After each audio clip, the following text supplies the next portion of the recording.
Армысыздар, құрметті телекөрермендер. Бүгін біз ұлт пен рух бағдарламасының кезекті хабарында қазақ журналистикасының алдындағы ақ ұрпақтың парызы туралы әңгіме қозғайтын боламыз. Бүгінгі қонағымыз Қазақстанның құрметті журналисі, Алматы облысының Талдықорған қаласының Жамбыл ауданының құрметті азаматы, Қазақстан Республикасының мәдениет қайраткері Күмісжан Байжан. Студияда Ахмет Кендірбекұлы. Сәрсенбінің сәтінде арнамызға қош келдіңіз. Рахмет. Көңіл күйіңіз қалай? Тамаша. Міне жыл жаңа басталып жатыр. Жол қиындығын туғызған жоқ па? Жоқ, жақсы. Жақсы келдіңіздер ме? Иә, ақ қар, таза Тамаша табиғат. Тамаша табиғат, Жетісудың. Соның бәрін көзбен көріп, көңілге түйіп, рахаттанып, бір керемет өзімізге әсер алып келдіңіздер. Жақсы болған екен, дұрыс болған екен. Енді сізді көзі қарақты жұрт, кітабы оқитын жұрт, газет оқитын жұрт жақсы біледі. Күмісжан Байжан десе, есіміңіз елге белгілі. Себебі сіз сонау Қаршайдан бастап осы бір ғана салада, ақпарат саласында келе жатырсыз. Аудандық газеттен жұмыс бастаған едіңіз, республикамыздың аға газеті, Егемен Қазақстан газетінде қорытындыладыңыз. Бұл үлкен белес. Өзі төменнен бастап жоғары қарай бастағанда, әрине, әркім өзінің кезін мақтайды ғой. Сіздің кезіңізде газеттің рөлі деген үлкен болды. Аудандық газеттің өзінің рөлі қандай болды кезінде. Егемен Қазақстан, бір кезде Социалистік Қазақстанның рөлі қандай болды. Соңғы кезде байқадыңыз өзіңіз, газет ақырын ығыстырып, интернет басып келе жатыр. Бұл қалай сіздің ойыңызша? Заманның озғаны ма, әлде тозғаны ма? Енді мұның бәрін заманға кеп тіреудің қажет жоқ сияқты. Заманның тозған деп айта алмаймын. Енді өркениетке бет алып келе жатырмыз. Сондықтан да бұл мына жүйенің енуі бізге ақпараттың күрделеніп түскенін көрсетеді, ашықтықты көрсетеді, жылдамдықты көрсетеді. Ал бірақ газеттің аты газет. Газет деген ол тәрбиенің ордасы, білімнің, жан-жақтылықтың, телевидениеда сондай мәселе, қандай жақсы мәселе көтерілгенмен, дәл газеттегідей ашып айта алмайды. Өйткені ол уақыттар. Уақытқа бағынады дейсіз. Иә, уақытқа бағынады. Келген адамдар жазбайды, ойындағысын айтады. Ал жазған адам оны ойланады, зерттейді, уақыты бар. Тақырыпты бір кездері біз өзіміз бастағанда бізге мына бір тақырыпты беретін, осыны аш дейтін, одан кейін оны жай тілші болса, отдел бөлімнің бастығы қарайтын, одан кейін редактордың орынбасары қарайтын, одан кейін редактор қарайтын, содан кейін барып ол оқырманға жол табатын. Ал енді телевидениеда бәрі жылдам ғой. Міне, сіз мені шақырып отырсыз, мен қазір сіз сұрақ қойдыңыз, мен лездемде жауап беруім керек. Өйткені күтпейді оны. Сондықтан газеттің рөлі өте күшті деп ойлаймын. Енді біреулер айтып жатыр, қағаз газетті бұл қалқпалады екен, осы телевидение, осы жүйеге бәрі бағынып кетеді екен, жаңағы интернетке бағынып кетеді деген, мен оған енді өз басым сеніңкіремеймін. Мен енді жазатын журналист болғаннан кейін емес ол. Мен енді осы салда жүргесін басқа шетелдегі мәселелерді оқимын. Мәселен, Германияда аудандық газетте шығады екен, қаланың газеті шығады екен. Егер де баяғы біз кеңестік жүйеде газетке сын мақала шықса, оны аудандық партияның бюросында қарайтын, сол жазған адамдар тиісті жазасын алатын, кәдімгі тәртіпке шақырылатын. Ол жерде сол жүйе сақталған екен.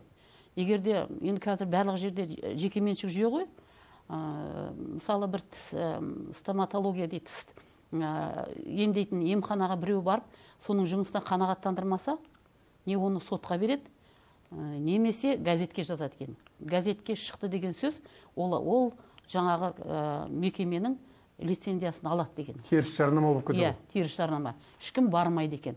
Бұл енді журналистерге деген сенімділік біріншіден, газеттің рөлі. Сондықтан да бұл уақытша бір дүние сияқты, қайтадан сол газетке қай уақытта да келеді ол. Өйткені міне өздеріңізде Алматы облысының 2 газеті бар, мысалы 3 газет бар, жаңағы Алатау газетіне мен бірге. Иә, 3 газет бар, Жетісу, Агни Алатау. Сол газеттер арқылы мен ойлаймын, қазіргі мұғалімдер, басқа да саланың адамдары сол кейбір баяндама жасап атқанда, мектеп бір шара өтіп атқанда қарасам, сол авторлардың кейбір жақсы сөздерін алып жатады. Мен оқығаннан кейін білем да, өзім қуанып отырым. Сонда адамдардың газет оқығанын көресің. Газет оқымаса қайдан алады ол? Газет әлі оқиды елдер. Әлі де оқи береді. Енді қазір жастар бәрі әлгі интернетке отырып алатын болу, кішкентай балаға дейін. Немеремізге дейін соны отырып алады. Ол уақытша нәрсе.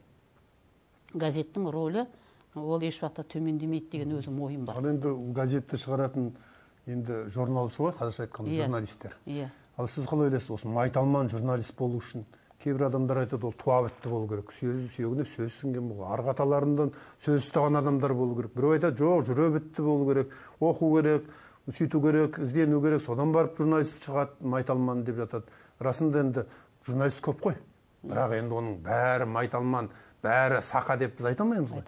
Сіз қалай ойлайсыз, осы қандай қасиеттер керек журналист болу үшін, жақсы журналист болу үшін? Бұл кішкене адамның бойында журналистикаға деген бір кішкентай бір дәм болу керек. Кішкентай дәм болу керек. Енді сол дәмнің ары қарай өнім беру үшін не керек? Оған күтім керек, ізденіс керек. Оны жаңағы бір дәнді ексең, оны суғаруың керек қой. Суғар деген ол журналистиканың ол жаңағы ізденісі, көп оқу керек. Бұрын өзіңіз білесіз, енді өзіңіз де солай бітірген шығарсыз. Казуның журналистика факультеті ғана Қазақстанда біреу ғана болды. 50 бала ғана алатын. Есіңізде ғой? Оның 10 қыз, қалғаны 40 жігіттер болатын. Ал қазір бүткіл қалаларда, еліміздің түкпір-түкпірінің бәрінде институттар ашылып жатыр. Жеке оқу орындар бар. Солардың бәрінде журналистика факультеті бар. Ойлаңыз. Баяғыда сіз өзіңіз түскенде, біз түскенде газетке мақалаң шығу керек. Шығармашылық байқаудан өтесің ғой? Шығармашылық байқау, ең бірінші шығармашылық байқаудан өтетінсің. Одан өтпей қалсаң, кететінсің. Содан кейін емтихан тапсырасың. Ал қазір не? Ондай жоқ. Тез. Оның кейін жүрегінде, көңілінде бір жерде бір дәм бар ма, жоқ па, оған қарамайды. Ақшасын берсе, оқыта береді.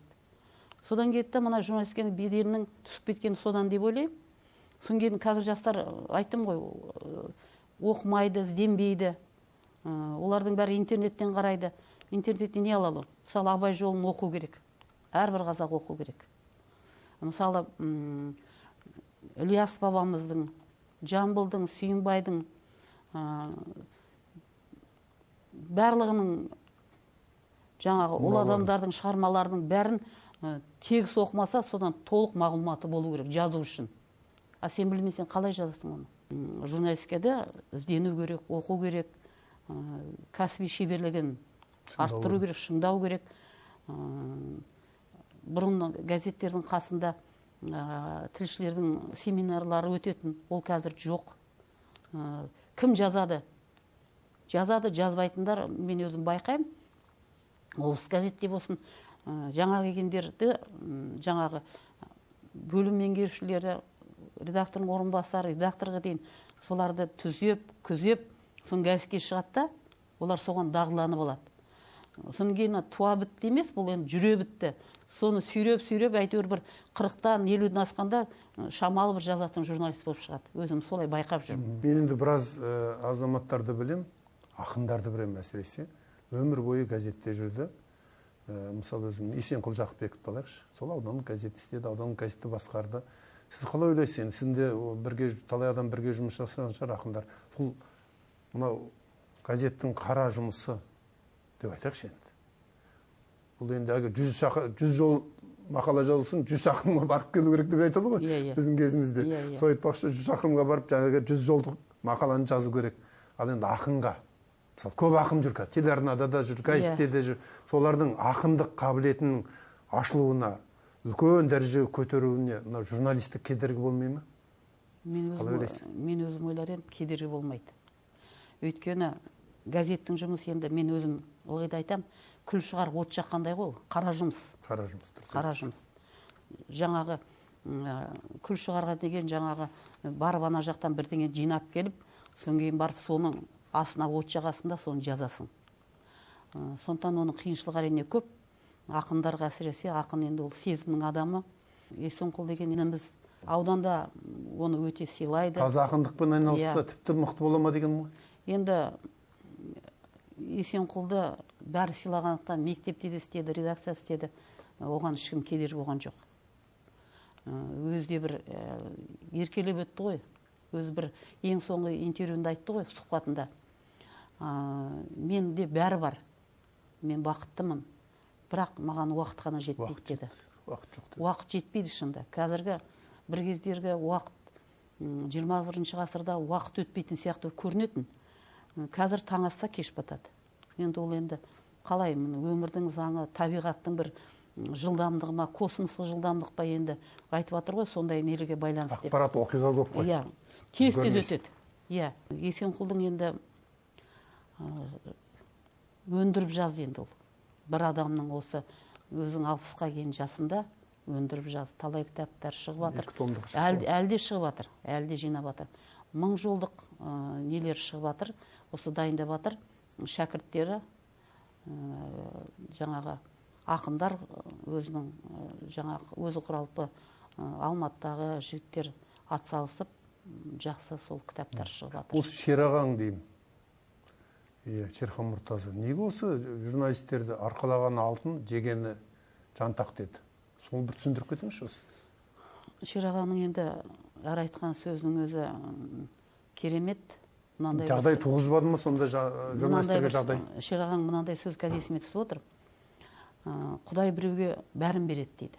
Байлықты да, алтынды да, гауһарды да, інжуді да, маржанды деді. Бірақ иманды бермейді дейді. Ең сорлы адам сол дейді Шерағаң. Соны оқып мен таң-тамаша қалдым. Рас қой шындай. Иманы жоқ адам бай болсын, не болсын, жиғаны жоқ адам ол. Сондықтан да жаңа айтқан енді арқалаған алтын жегені, жантақ дегені ең айлығы шамалы. Енді қазіргі кезде әлеуметтік жағдайына кішкене көңіл бөліп жатыр, Құдайға шүкір, журналистердің. Өткенде пәтер берді жастарға, бұрында беріп жатқан, үмбеттің кезінде де жақсы қамқорлықта жасалды. Ал бірақ бір кездері кеңестік жүйеде Шерағаң сол кезде айтқан ғой. Сол кезде айтқан. Сонда қарамайтын. Айтады ғой 4-ші билік деп. Қайдағы 4-ші билік? Онда ештеңе болған жоқ. Ол кезде жаңа аудандық партия комитетінің баяндамасы не дейін, аудандық комитетінде бір шара болса, соның бәрін журналистер жазатын. Үй деген мүлде берілмейтін. Мысалы, ол кезде үйде онша салынбады ғой кезде. Салынбады. Құрылыста жоқ болды ғой, өзіңіз білесіз. Сол кезде айтқан ғой, енді қаладағы журналистердің пәтер жалдап, қаңғып, 10 жылдап, 20 жылдап, Алматының бір жағынан, екі жағына көшіп жүрді. Шерағаң соны көріп, қабырғасы қайысып, сол кезде айтқан ғой деп ойлаймын. Қазір енді құрылыс деген, Құдайға шүкір, тұрғын үй құрылысы деген жақсы жүріп жатыр. Тіпті өзі жаңағы банк арқылы да ипотекаға да үй ала алады. Соны ол мәселені кішкене ол мақаланың, ол жаңағы мақалдың кішкене дәуір өтіп баратқан сияқты. Өткен ғасырда айтқан мақала. Өткен ғасырда айтқан мақала. Енді жаңа өзіңіз айтып қалдыңыз, жалпы журналистер енді сөз ұстаған адамдар ғой.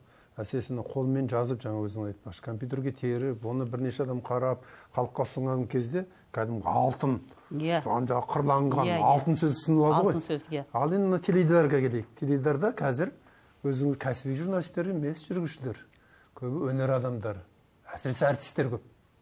Ән айтып жүрген сахнаға әртістер қазір теледидардың дізгінін ұстап жүр ғой. Олар сөйлей алмайды, өзіңіз байқадыңыз. Бұл тенденция бізді түбінде сөзді құрметтемеуге, қадірлемеуге апарып соқтырмай ма? Қалай ойлайсыз?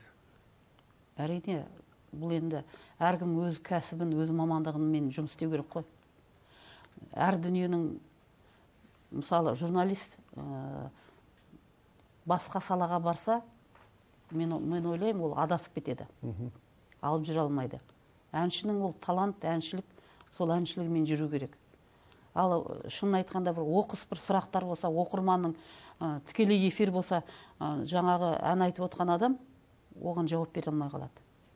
Болды да ғой, бірнеше көрдік қой. Ұлы даланың жеті қыры деп қазір елбасының жаңағы мақаласына байланысты сұрақ қойсын, олар жауап бере алмайды.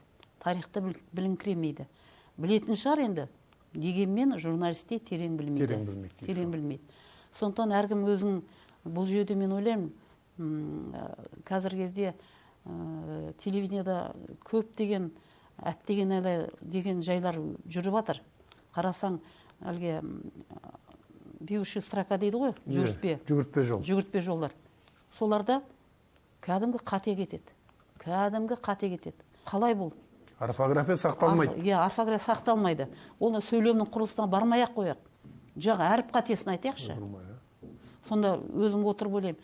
Сонда соншама сауатсыз ба, жоғалды жауапкершілікпен қарамай ма? Соншама адам қарап отыр ғой. Қанша мың қазақстандық сол теледидардың алдында жаңалықты қарап отыр. Ана жүгіртпе жолға қарап отыр, оқиды. Өкінішті әрине. Бұл енді бір жағы көрдіңіз, жаңағы мәселені туындап отыр ғой. Кәсіби журналист отырған жоқ. Орфографияны білетін, орфоэпияны білетін, грамматиканы білетін адам отырған жоқ. Бұл жерде басқа саланың адамдар отыр. Осындай қате кетсе бұрындары, кеңес кезеңде, сол күнгі редактор жұмыстан ұшып кететін еді. Қазір ондай жоқ қой. Сондайға бір жауапкершілік деген мәселенің жоқтығы деп ойлаймын сол. Сауатты маман отыру керек. Ең соңғы сөз сода болу керек, шығатын, оқитын. Сонда мұндай қателіктер, мұндай кемшіліктер болмайды. Ол бір жағынан тыңдаушыны көрерменді сыйламаушылық деп ойлаймын. Сіз енді әр адам өзінің еңбегінің зейнетін көру керек қой. Мысалы, сізде еңбегіңіз зейнетін көріп отырсыз, бағана ел жұртқа таныстырғанда атағыңызды атан түйе көтере алмайды. Бәленбай ауданының құрметті азаматсыз, облыстық құрметті азаматсыз. Сонымен қатар сіз мынау Жамбыл атындағы сыйлықтың лауреаты екенсіз. Бұл өзі не сыйлық? Тек Жамбыл ауданында туған таланттарға берілетін сыйлық па, әлде барлығына беріліп, еңбекке қарап берілетін сыйлық па? Сіз не үшін алдыңыз оны? Әрине, бәріне беріледі ғой. Халықаралық Жамбыл атындағы сыйлықты жалпы біз емес, түркі әлеміндегі талай азаматтардың алып, төстеріне тағып жүргенін білеміз. Ол енді жалпы Жамбыл бабамның 150 жылды қарсаңында шыққан, құрылған бұл үйім. Жаңағы Нағашбек Қапалбек басқарды. Серік Әкен сол кезде Алматы облысының әкімі болды. Алматы қаласында отырды ғой. Серік Әбікенұлы? Иә, сол жерде отырды. Сол маған берілген себебі енді мен енді 20 жыл сол Жамбыл ауданының тумасымын. Айта кетейін, Жамбыл ең алғаш мектепті, бастауыш класты сыныпта Үңгіртас мектеп-интернатында оқыдым. Содан кейін Жамбыл Жакеңнің ауылындағы, Жамбыл бабам ауылындағы Жамбыл атындағы орта мектепті бітірдім. Өміріңіз түгел Жамбылмен байланысты жатыр екен ғой? Иә, содан кейін оқуды бітіргеннен кейін бір 4-5 ай жаңа оқуға түскенше Жамбыл музейінде экскурсовод болдым. Жамбыл бабамның онда жаңағы баласы, Тедекбай деген баласы болды. Күлән деген келіні болды. Жамбыл бабам көзін көрген, сол кісіні күткен, сол кісінің жаңағы мен туған баласы ғой. Сол енді бір бақыт енді маған сол кезде. Тедекбай атамыздың керемет қарапайымдылығы. Күлән апамыздың керемет қарапайымдылығы. Қазір деген Жамбылдың ұрпағымыз деп біз енді әлдеқандай боламыз. Сол кісілер сонда бір Жамбыл бабамның атын атап пайдаланбады. Мынандаймын деген жоқ дейсіз. Айтқан жоқ. Төс қағып. Жаңағы Жамбыл бабамның мұражайының айналасын сыпырып, Жамбыл бабам өз қолымен отырған алмағаштардың бұтағын кесіп, суғарып, гүл отырғызып, өзіңіз білесіз, ана Жамбыл мұражай мазіріне кетіп баратқанда сол жақтағы екінші тұрды, екі-ақ бөлмеде тұрды. Қазақ деген ырымшыл ғой. Жамбыл бабам отырған жерден барып көрейік деп ана үйге келеді. Сол үйде отырған ғой, сол үйде ана үйде.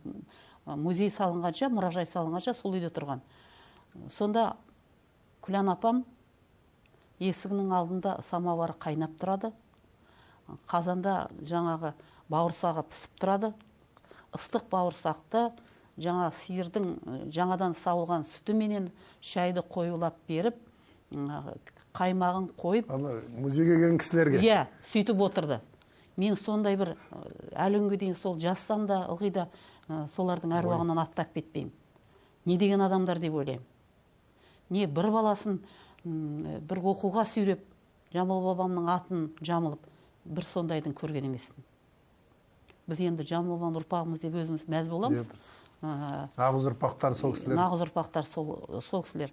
Сол енді мына Кие деген ең алғашқы кітаптар, енді бұдан басқа да кітаптар болды. Мынау енді Жамбыл ауданының Майтөбе, Суқтөбенің үстіндегі жайлаулардың тарихы. Туған жердің тарихы. Туған жердің тарихы. Бұны енді қазір үлкен азаматтарға дейін біле бермейді. Мен жас кезімде сол жерде жүргендіктен енді ұмыт болады-ау, жасым келді, осы жазылмай қалады-ау деген ниетпенен осыны түсірдім. Мұны жерде енді басталады мұны.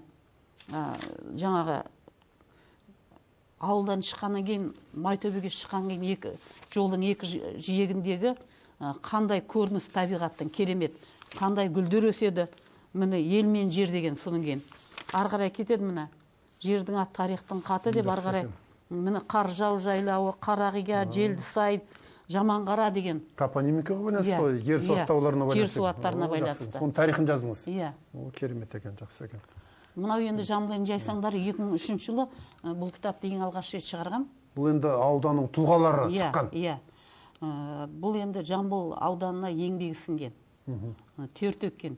Тек қана Жамбыл ауданы деп ойлап қалмаңыз, бұл жерде Қазақстан түкпір-түкпірінен келіп Жамбыл ауданын көркейтуге үлес қосқандар.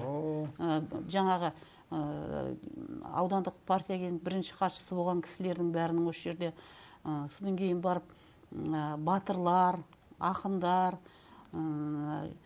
осы ауданға әйтеуір сәл болса да еңбегін қосқан азаматтар туралы кітап. Ең алғаш несі басылады, елбасының тарихты танып зерделеу керек, тарихты таразылау керек деген сөзінен басталады. Елбасының суреті, елбасының жаңағы өмірбаяны, жер тарихы, ел тарихын тағы да бұл жерде бар. Соңар қарай кете береді енді. Бұл автобиографиялық дүниелер ғой, негізінен адам аттарымен түгел берілген. Сапақбай, Назарбай би, мысалы. Бұл енді мұрағаттардан зерделеніп жазылған. Назарбай атамыздың өзінде қазір әлгі жекешелендіріп. Тортай Сәдуақасов жазған кітап бар ғой. Иә. Ол емес, мынау енді біз неден архивтен барып жинастырдық енді. Ол кітап мен қолыма тиген жоқ.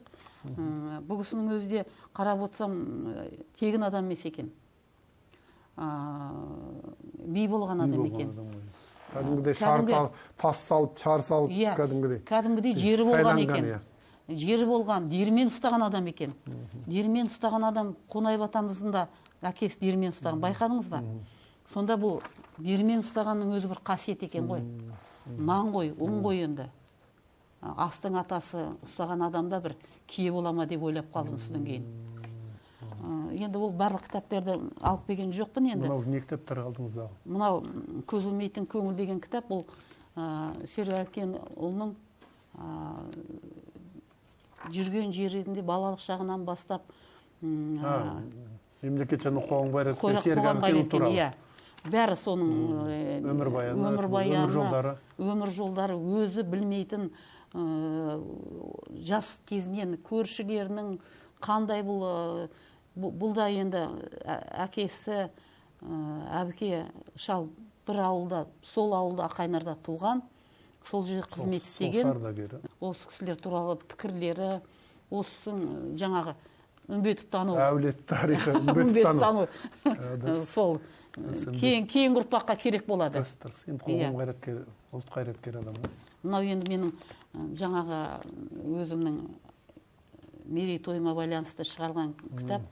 Өмірбаяндық, мен туралы елдердің жазғаны, журналистердің, әріптестерінің өлеңдері. Белгі бір белеске шыққанда ескерткіш балаларға, отбасыма деген сияқты, ағайын туғанға деп. Мынау енді Жетісудың анасы деген Бәтима апамыз болған. Ақсудан шыққан керемет, кеңпейіл, қайраткер адам ғой. Қайраткер. Бұл кісінің қаншама адам тәрбиелеген, қыздарды тәрбиелеген, қаншама азаматтардың өсуіне, өркендеуіне өзінің септігін тигізген адам. Бұл өмірден қайтқанда Серік Әкенш сөз жырда айтқан екен, мен осы кітап шығарып беремін деп. Мына жерде тұр, міне, жоба авторы, мемлекет және қоғам қайраткері, Қазақстан Республикасы парламент мәжілісінің депутаты Серік Үмбетов. Сол енді осыны жинақтап, уәдеде тұрып, осы сізге тапсырды ғой? Маған тапсырды. Кейінгі ұрпаққа бұл да керек.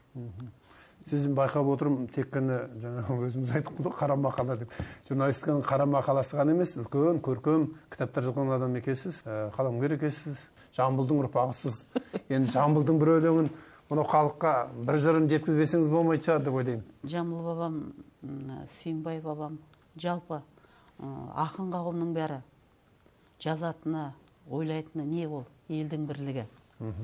Елдің бірлігі, жұрттың қамы, қоғамдағы әрбір жақсылыққа марқаяды, кемшілігіне жүрегі қарсы айырылатын халық ол ақын деген. Оның бір мысалы өзіңізсіз. Жамбыл бабамның мына бір өлеңі бар енді, өзі оқып жүрген шығарсыз. Астанадағы Алматы облысы Жамбыл бабам ескерткішін тұрғызу ғой, соған ойып жазылған. Төбеге әкеп ту тігіп, той мереке етіңдер, алалы болмай аузын ынтымақ қылып бекіңдер дейді. Міне, ғасырдан көп уақыт өтті. Бірақ мына сөз мәңгі қалады. Енді бір 5 ғасыр өтсе де, мына ұрпаққа не болатын? Сол мынандай тағы бір өлең бар, өсиет деген. Ой дүние, серуен, адам бір көшкен керуен, дүниені қызық қалдырып, асамыз өмір белінен, кірсе лебіз шықса жоқ, қауіп бетіңіз өлімнен дейді. Қылышбайдан тараған сөз құдіреті берілген, дос жаранға, кемтарға қайырлы бол делінген, дүние байлық не керек, таусылмастай көрінген дейді. Жалғыз мұраң сол болар, қол қайырың берілген. Басқа дүние ештеңе емес дейді. Көмілмейді кебіммен дейді. Бүткіл жиған дүниең кебіммен бірге көмілмейді. Бәрі артында қалады деген сөз. Енді қандай сөздер? Жамбыл бабамыздың. Әрбір сөзі ғибрат аларлық, тәрбие. Ал енді интернет деген жүйеде кітап оқымаған адам оны қайдан біледі? Енді сіздің жалғыз Жамбыл бабамыздың ұрпағы ретінде жалғыз бір ғана өлеңмен шетеліп қалмайық. Эстафетаны келесі бір адамдар келгенде жалғастырайық. Осы эстафетаны кімге тағы бір өлеңін оқысын деп? Эстафетаны аудандық мәслихаттың хатшысы Саят Жүрін деген бір жақсы, ақ көңіл, бір дарқан, пейілі кең бір азамат бар. Соған ұсынасыз ғой? Соған ұсынамын. Рахмет. Онда бүгінгі сұхбатымызды осы бір жақсы сөзбен аяқтайық. Эстафетаны ұрпақтар сабақтастығы болсын, Жамбыл жырының жалғасы болсын деп әдемі тілекпен аяқтағымыз келеді. Бүгінгі студияға келгеніңізге, журналистика саласында тұшымдан бергеніңізге рахмет. Сізді жетісу жұртшылығы қабырғалы қаламгер ретінде, кәдімгі желмая журналист ретінде жақсы біледі. Өнегеңіз, үлгіңіз бүгінгі журналисті қадам бастап жатқан жастарға әрқашан тағылым, тәрбие дарытады деп біз ойлаймыз. Деніңізге саулық тілейміз, отбасыңызға амандық тілейміз. Әрқашан осындай жақсы сұхбатта кезіге берейік. Рахмет. Құрметті көрермен, бізбен бірге болған Қазақстанның құрметті журналисі, Алматы облысының Талдықорған қаласының және Жамбыл ауданының құрметті азаматы, Қазақстан Республикасының мәдениет қайраткері Күмісжан Байжан. Әрбір сәрсенбінің сәтінде аман-есен жүздесейік теледидар бетінде. Ұлтымыз рухты, рухымыз мықты болсын ағайын.